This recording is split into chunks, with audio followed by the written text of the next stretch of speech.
இன்றைக்கி நான் என்ன சமைக்க போகிறேன்னா, நானும் டர்க்கிஷ் சிக்கன் அப்படின்னு சொல்லிட்டு என்னோடய ஃபீல்டில் அடிக்கடி வந்துகிட்டே இருந்துச்சு. சரி சமைச்சு பார்ப்போமே அப்படின்னு சொல்லிட்டு இறங்கியாச்சு. நானுக்கு வந்து வார்ம் வாட்டரில் சீனி, உப்பு, அப்புறம் வந்து ஈஸ்ட் கொஞ்சம் போட்டுட்டு அதில் மைதா மாவை வந்து நல்லா மிக்ஸ் பண்ணணும். நம்ம இன்றைக்கி சப்பாத்தி போட்டோம். ஸோ கரெக்டான தண்ணி அளவு தெரியல, புழுக்கு புழுக்குன்னு இருந்துச்சு.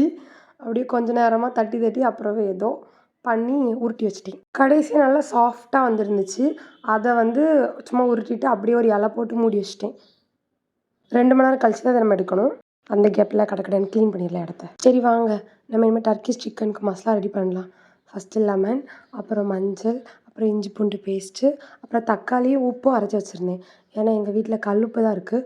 ஸோ வந்து அதை அதில் அரைச்சிட்டு, அப்புறம் பெப்பர், அப்புறம் தயிர், அப்புறம் வந்து வத்தல் பொடி போடணும். எனக்கு வத்தலுக்கு வாசனை ரொம்ப பிடிக்கும். ஸோ அதை அப்படியே மணத்திட்டு அதோட வாசனையில் மயங்கி 2 ஸ்பூன் போட்டுட்டேன். பார்க்கும்போதே தெரிஞ்சிச்சு எனக்கு, ஐயோ வத்தலை நம்ம அதிகமாக கொட்டிட்டோம். அப்புறம் அதை கிண்டிகிட்டு இருக்கும்போது எனக்கு அதுக்கு வாசனை பிடிக்கல, ஒரு மாதிரி பச்சை வாசனையாக இருந்துச்சு. சரி வெயிட் பண்ணுவோம் சிவோனி, கடைசி வரைக்கும் வெயிட் பண்ணி பார்ப்போம்னு சொல்லிட்டு கிண்டிகிட்டே இருந்தேன். அப்புறம் எனக்கு ரொம்ப மசாலாவாக இருக்கிற மாதிரி தோணுச்சு. இது சரிப்பட்டு வராது அப்படின்னு சொல்லிட்டு அதில் உள்ள மசாலாவெல்லாம் செப்பரேட் பண்ணி நான் தனியாக எடுத்துட்டேன். வேறு ரொம்ப காரமாயிரும் அப்படின்னு சொல்லிட்டு. அப்புறம் இன்னொரு பாத்திரத்தில் கொஞ்சோண்டு பட்டர், அப்புறம் வந்து அதில் கொஞ்சோண்டு மைதா போட்டு கிண்டிட்டு, அப்புறம் வந்து அதில் பால் ஊற்றணும்.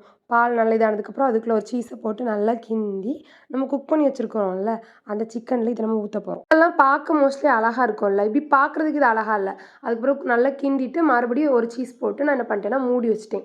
ஏன்னா அது இவ்வளோ தான் முடிஞ்சுது.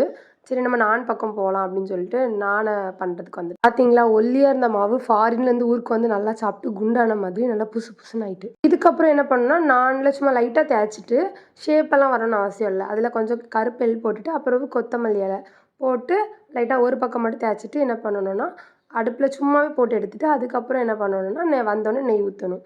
ஸோ நல்லா சாஃப்டாக இருந்துச்சு. நம்ம ரெஸ்டாரண்ட்லாம் போனால் சாப்பிடுவோம்ல, அந்த மாதிரி டேஸ்ட்டாக இருந்துச்சு. என் டியூஷன் பிள்ளைங்க வேறு, அக்கா நாளைக்கு செஞ்சு தாங்க அக்கான்னு கேட்டுட்டு இருந்தாங்க. சீஸ் பிடிக்கும்னா கண்டிப்பாக ட்ரை பண்ணுங்கள். பாய்.